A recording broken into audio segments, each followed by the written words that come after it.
Hi guys, welcome to my channel. இது வரைக்கும் என்னுடைய சேனலை சப்ஸ்கிரைப் பண்ணாதவங்க சப்ஸ்கிரைப் பண்ண விடுங்க. பக்கத்தில் உள்ள பெல் பட்டனையும் கிளிக் பண்ண விடுங்க.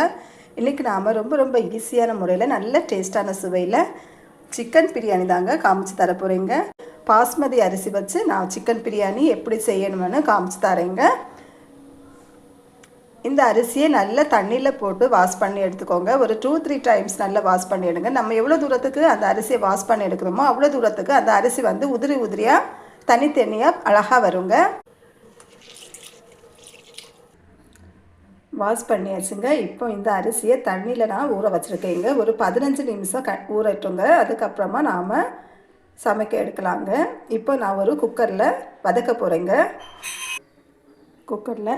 குக்கரும் சூடாயிட்டுங்க. இப்போ நாம் இதில் நெய் சேர்க்கலாங்க.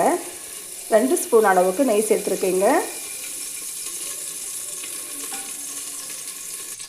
கூடவே குக்கிங் ஆயிலும் சேர்க்குதுங்க.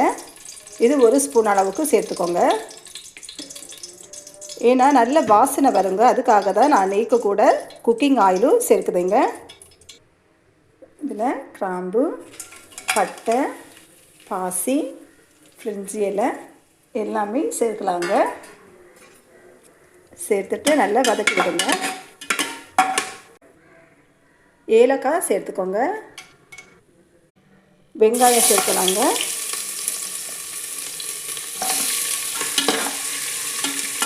வெங்காயம் வதங்கியாச்சுங்க. இப்போ தக்காளி சேர்க்கலாங்க.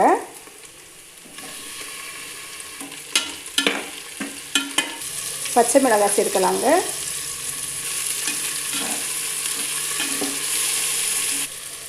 உப்பு சேர்த்துக்கோங்க. தேவையான அளவு உப்பு சேர்த்துக்கோங்க.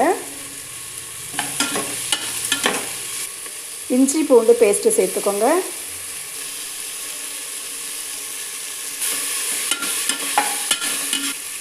வாசனை நல்ல வருதுல. தயிர் சேர்க்கலாங்க.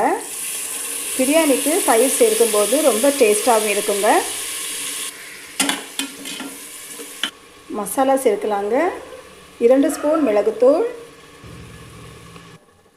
மஞ்சள் தூள், பெருஞ்சீரகத்தூள், பிரியாணி மசாலா, கரம் மசாலா,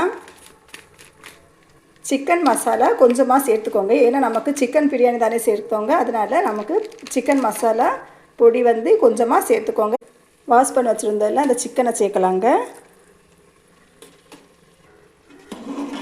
நம்ம ஊற வச்சுருந்த அரிசியை சேர்க்கலாங்க.